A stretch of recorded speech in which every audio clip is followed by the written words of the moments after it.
Bonjour, bonsoir, chers téléspectateurs. Nous sommes là encore au-devant de vous.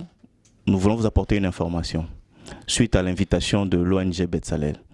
Alors, j'ai en présence de moi madame et monsieur, à qui je m'avais déjà salué. Bonsoir madame, bonsoir monsieur. Bonjour, bonsoir. Bonjour, bonsoir monsieur. Vous pouvez vous présenter s'il vous plaît? Moi, je m'appelle Mike Kabamba. Je suis secrétaire général de Betsalel Charity et coordonnateur d'un organe qu'on appelle SSPAD, qui fait partie de Betsalel Charity. Et vous madame? Et moi, je suis madame Odine Miezi Kabamba, je suis sa femme. Je suis aussi membre de Betsalel, je suis membre de Betsalel, comme j'ai dit. Je suis aussi son assistant. Nous sommes en train de coordonner l'organe qui est un organe de Betsalel, c'est SSPAD. Et je suis aussi médecin de formation. Ici, je travaille aussi dans un centre de santé et réhabilitation. Voilà. Alors, madame, monsieur, je pense que tout le monde connaît Betsalel, l'ONG Betsalel, mais je vous ai entendu tout à l'heure parler de Betsalel SSPAD. Alors, pouvez-vous m'expliquer le SSPAD, c'est quoi? Betsalel SSPAD, c'est quoi? SSPAD, c'est un service de soutien aux personnes âgées dépendantes qui est mis en place par Betsalel. Excusez-moi de vous couper, voilà. Qui est mise en place par Betsalel.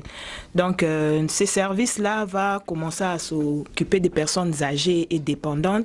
C'est qui est un organe des Betsalel. Donc, nous sommes là, nous sommes en train de coordonner ces services-là ici aux États-Unis. Oui. Vous venez de m'expliquer le Betsalel SSPAD, mais en fait, en général, c'est quoi les activités de SSPAD pour que les gens comprennent, pour que moi aussi je comprenne, parce que moi je ne connais pas Betsalel SSPAD. Ouais, si je peux ajouter, si je peux parler en ce qui concerne des activités, le bureau affecte l'infirmier pour exécuter les activités auprès de personnes âgées en besoin. À savoir, et quels sont ces besoins que je viens de mentionner tout à l'heure. Et ces besoins sont de surveiller les signes vitaux et prendre la décision conséquente.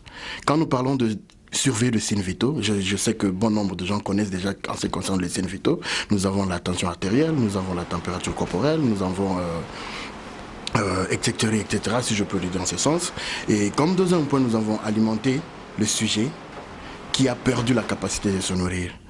Et la majorité de ces personnes âgées, d'eux-mêmes, ils ne peuvent pas se nourrir. D'eux-mêmes, ils ne peuvent pas se vêtir. D'eux-mêmes, ils ne peuvent pas faire quoi que ce soit comme mouvement, vous voyez.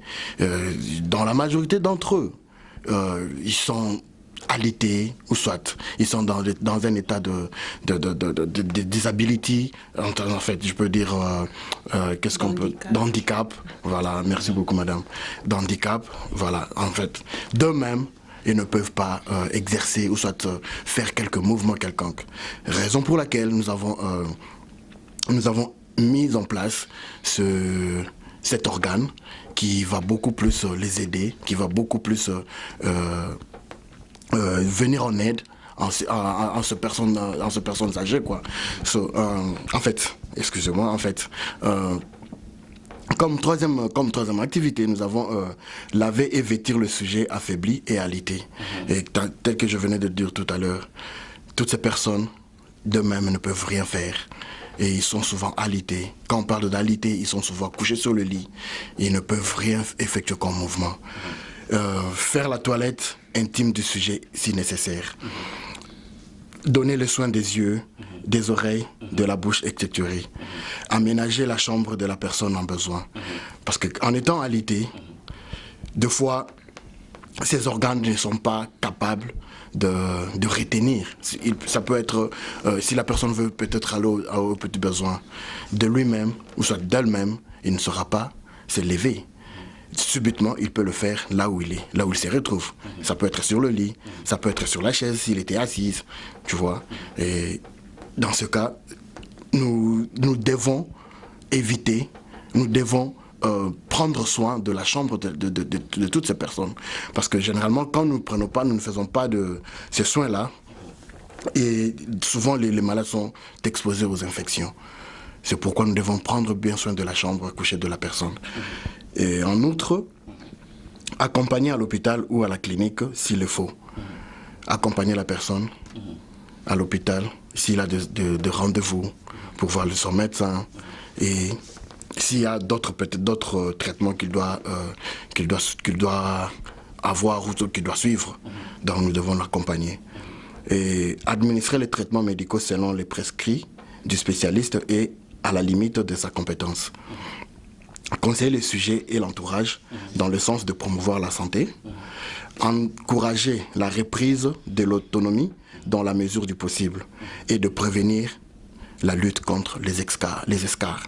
En fait, les escarres, si je peux expliquer un peu, les escarres, ce sont ce sont des plaies.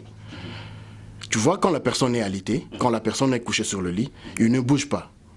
Tu vois? Et la même position que la personne se retrouve sur le lit, et la place là où la personne s'est endormie, ça devient un peu, ça s'irrite, la peau s'irrite. Tu vois? Quand la peau est irritée, et ça crée des escarres, ce sont des plaies, et qui sont généralement des portes d'entrée de plusieurs infections chez des malades alités. Et dans ce cas, qu'est-ce que nous devons prendre comme conduite à tenir devant ces escarres? Nous devons chaque fois, quand la malade se retrouve dans cette position, soit la malade était dans une position dorsale, après 15 à 20 minutes, il faut le bouger, le changer de position. Il peut être dans cette position, il peut être dans la position dorsale, tu vois. Tout ça, c'est juste pour éviter ces plaies qui surviennent généralement dans tel genre de situation. Excusez-moi de vous couper la parole, juste pour que nous soyons fixés. J'ai tout à l'heure entendu madame dire qu'elle était... vous étiez dans le corps paramédical, médical, quelque chose comme ça? Oui, je suis dans le corps médical. Et vous, monsieur? Ouais, je suis médecin. Je suis médecin de formation. Ok. Depuis mon pays. Ah, ok, c'est bon. Toujours dans la continuité, dans la même continuité, ces services que vous venez de dire, c'est bien. Mais ce sont des services que vous allez donner ici, ou comment ça se passe? Et je voudrais que vous m'expliquiez un peu, que vous soyez plus large sur ces sujets. Oui, le service ne se donne pas ici. Le service va se donner au pays, en Afrique, au Congo. On a d'abord commencé premièrement au Congo, mais par après, nous allons élargir dans tous les pays d'Afrique. Donc, toutes les personnes qui sont dans la diaspora, qui vivent en Europe, aux États-Unis ici, peuvent nous contacter et nous allons, dans ces cas, comme programmer des visites professionnelles. Nous avons des gens sur place au Congo, nous avons un médecin, nous avons des infirmiers qui sont vraiment professionnels, qui seront là au pays pour prendre soin de ces personnes âgées-là. Et le siège est ici. Tout va se passer ici. Quand tu as besoin de services, tu nous appelles et nous sommes tout le temps en contact avec les gens du pays. Nous allons envoyer le nom, l'adresse et tout le programme. Et les personnels vont partir à la maison et prendre soin de ces personnes âgées. Ok, madame, pour ne pas aller plus vite en besogne, je voudrais que nous puissions éclaircir certains points. Donc, Betzalel et SESPAD est ici, hein, le centre c'est ici. Mais vous coordonnez des services au Congo. Oui. C'est un peu ça. Ouais, c'est ça. C'est ça. Le siège est ici, le service se passe au Congo. Parce que ici, vous savez, il y a déjà ces services-là. Ce sont plus nos parents qui sont au Congo qui ont besoin de ça.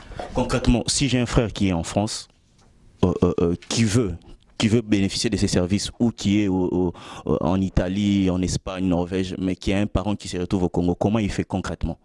Oui, si tu as un frère qui est, je ne sais pas, en Europe, comme tu as dit, là, partout au monde, il peut nous contacter. Nous avons des numéros de contact, nous avons notre siège qui est là, mais nous avons un numéro de contact. Il peut nous appeler, il peut nous contacter et nous allons lui dire comment les choses vont se passer. Il va nous contacter et puis nous allons contacter les gens du pays et donner toutes les informations. Ils vont passer pour prendre soin de son parent qui est à Kin. Ok, madame, je viens d'entendre, vous venez de dire que vous êtes médecin de formation. Ok, mais les personnes que vous allez recruter au Congo, excusez-moi le terme, Bokozwa, n'importe qui t'es pour qui n'est habité n'importe comment, toi pesa qui n'importe comment, et puis toi soit soin t'es longo bani. Donc comment ça va se passer? Je voudrais que vous soyez un peu plus clair sur ces sujets, quoi. Oui, sur ce point, si je peux encore me résumer un peu, parmi mes activités, quand je les ai énumérées tantôt, j'ai bien dit que nous allons affecter les infirmiers. En étant médecin. Comment vous allez faire pour vérifier que la personne est réellement du corps médical ou comment ça s'est passé? Il faut que nos téléspectateurs soient rassurés en fait, c'est ça l'esprit. Hein, donc la personne doit être rassurée de vos services. Voilà pourquoi je m'attelle un peu sur ces sujets. Ok, sur ce point, tu le sais d'ailleurs bien, nous sommes tous des intellectuels. Quand tu vas chercher un travail, tu dois amener tout ce qu'il faut, tous les documents qu'il faut pour prouver de ce que tu es. Parce que c'est un service qui ne faut pas donner ça à n'importe qui, tu vois. Parce que c'est la vie d'une personne, c'est la vie des personnes que nous prenons en charge. Alors nous ne voudrions pas assez que cela puisse être géré ou bien cela puisse être entre les mains de quelqu'un qui n'est pas qualifié. Tu vois, en étant médecin, elle aussi en étant médecin de formation, on ne voudrions pas assez que ces personnes que nous allons recruter, que ce soit les personnes de la rue, que ce soit des personnes qui ne sont pas vraiment bien formées par rapport à ce service. Le service est déjà, comment je peux dire, le service est déjà fait. Il y a déjà une équipe qui est sur place. Nous avons une équipe qualifiée professionnelle qui est déjà sur place en train de faire tous ces services-là. Donc nous sommes là juste pour présenter au public et à tout le monde ce que nous sommes en train de faire. Mais concrètement, il y a déjà un service qui est déjà bien établi. Nous avons nos professionnels bien qualifiés qui sont déjà là, qui sont déjà en train de faire tout le travail. Donc nous sommes juste là pour informer nos populations, pour informer nos téléspectateurs que nous avons déjà un travail de fond bien établi qui a déjà été fait et des personnels qualifiés et professionnels qui sont déjà là en train de faire leur travail. Ah, donc c'est quelque chose qui est déjà en place, si on peut. Oui, c'est déjà bien établi. Donc nous avons déjà nos personnels qui sont qualifiés, professionnels, qui sont déjà là. Ok. Ce service, il est payant ou il est gratuit? Il faut que les gens soient fixés. Non, ce service n'est pas gratuit parce que comme je vous l'ai dit tantôt, nous avons déjà une équipe qualifiée professionnelle qui est déjà sur place. Alors nous devons aussi payer ces gens parce qu'ils vont faire un travail de qualité. Alors comme Betsalel est un organisme sans but lucratif, il y a un montant à payer et ce montant-là c'est 10 $ par heure pour les personnes qui sont dépendantes. Parce que je vous ai dit tantôt, il y a des personnes âgées qui sont dépendantes et des autres qui sont malades et qui ont juste besoin d'une assistance. Mais il y a ceux-là qui sont vraiment, ils ne peuvent rien faire. Alors, pour ceux-là qui ne peuvent rien faire, même pas manger, même pas se laver, même pas se vêtir, ils doivent payer 10 $ l'heure. Mais pour ceux-là qui ont juste besoin qu'on l'aide juste pour se tenir debout ou soit se vêtir, c'est 5 $ par heure. Donc quand vous dites 10 $ ou 5 $ par heure, c'est-à-dire que si votre équipe est sur place et que votre équipe met peut-être à 2 heures, donc ça sera 20 $ l'heure. Oui, ça sera 20 $ l'heure pour la personne dépendante. Et pour la personne qui est juste malade, a besoin juste d'un petit aide, ça sera 10 $ par heure. Ok. Et concrètement, si actuellement là je veux vous contacter, un numéro, un site web, quelque chose comme ça. Oui, nos contacts sont au bas de l'écran. Là, vous allez voir, notre siège est aux États-Unis, à Dallas, Texas. Vous allez voir nos contacts et nos informations. Et nous avons aussi un siège qui est au Congo. Et toutes nos informations, nos contacts, tout, vous allez voir les informations, l'adresse, le numéro de téléphone au bas des écrans. Jusque-là, nous sommes encore au Congo, mais nous sommes en train de faire notre fort parce que, comme je vous l'ai dit, c'est un service de qualité. Des qualités, des personnes qualifiées et professionnelles. Nous allons étendre ça dans toute l'Afrique, mais pour l'instant, nous travaillons d'abord au Congo. Pouvez-vous nous expliquer les objectifs de Betsalel SSPAD, c'est quoi? Oui, comme je vous l'ai dit tantôt, dès lors que la personne entre en contact avec nous, nous allons aller prendre contact avec la personne âgée dépendante intéressée par l'offre. Et puis par après, nous allons identifier ses problèmes physiologiques et puis nous allons évaluer son niveau de dépendance. Parce que est vraiment dépendante. Donc on va évaluer total niveau ni dépendance à Zanango. Et puis par après, on va analyser les stratégies d'intervention. Donc l'intervention sur place, comment ça va se passer? Comme je vous l'ai dit tantôt, âgé, dépendant, âgé, un peu non dépendant. Donc, on va évaluer les stratégies d'intervention. Et puis, par après, on va exécuter les activités planifiées. Et ensuite, nous allons faire un rapport détaillé à la personne acquis de droit. Parce que la personne doit savoir comment les activités sont en train de se passer. Il doit avoir confiance en nous, il doit savoir comment les choses se passent. Alors, à la fin de tout ça, on va faire le rapport à la personne acquis de droit, comment les activités se sont passées. Il a toujours équipe toujours bien formée. C'est une équipe bien qualifiée, formée pour na. Bah misala ya marque wana tokoki jamais koluka kozwa mutu o ya ebilo ko moko te waza qualifié te na musala wana a ko sala lokana parce que akoye ba iloko moko te par rapport ya ba complication soit eloko nyonso ko là o ezali passion na biso na ebité ce qui maman Zana Likamuso Bakissa. Madame, vous avez quelque chose à ajouter par rapport à Nyosoto? Oui, moi je voulais juste ajouter que selon notre culture congolaise ou quinois ou africaine, je peux dire, il y a ces personnes âgées là de foi, comme on a dit, Babelara, bon, la culture de notre pays ou de l'Afrique disent que ces personnes-là sont des sorciers. Au moins, on a comment traiter Batouana na bandoki parce que na ajuana ça dépend. Mutu mususu akoki ko atteindre maladie otobengaka Alzheimer et Zali c'est une maladie où la personne devient confuse, azoye baté qu'est-ce qu'il fait, azoye baté place ni azo kende. Bon mona la personne sort azo bima azo kende soit na direction ya toilette mais azo lobake non na ke église ou soit non na ke wenze ou soit peut-être qu'il avait laissé quelque chose quelque part soit assis on a bakanyendo wana bazo kanga endoki soit asimbi li pazo lobate nazolia musuni tu vois donc déjà tant aux hommes on a déjà musuni wana des fois directement bazo kanga endoki or ce n'est pas ça et ça juste maladie wana alors notre population ou bien dans l'Afrique au pays des gens peut-être sont ignorants par rapport à cette maladie alors yango wana nous sommes là, l'équipe est bien fondée, l'équipe est bien qualifiée, nous avons des professionnels pour assurer tous ces services-là. Raison pour laquelle au Moni, j'ai tantôt parlé, n'a pris Nabiso, donc ils ont pris vraiment très abordable à la portée de tout le monde.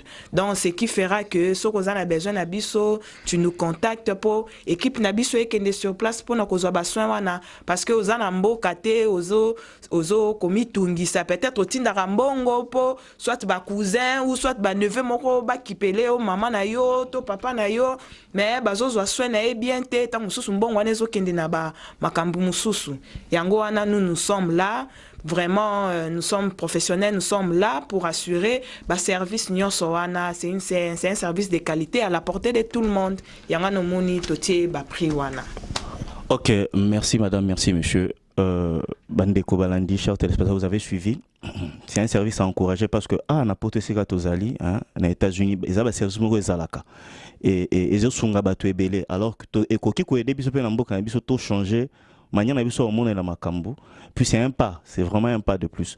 Mais je pense que nous reviendrons encore pour expliquer biso plus peut-être na émission sur ce Kolanda mais dans l'entretemps je vous encourage ozana ndeko ozana papa ozana mama ozana yaya pour mutupe ndenge na comprendre na introduction bonne balobi akoki kozalaka mukolo te akoki kozala jeune mais azumwa likama moko azumwa accident et sali ka koma nanda kwa koma dépendante la personne a commis dépendante nanda donc musala opende zali pona kosunga biso bo contacter bango je pense que ba numéro na bango ezo bima juste na ba écran na biso vous ne serez pas dessus na ba qualification ba pesi biso na musala malamba zo sala je pense que torozongela bango pona ko litala lisusu ba explication misusu mais jusque là na moment autotiki bino bo se porte bien et à la fois prochaine au revoir.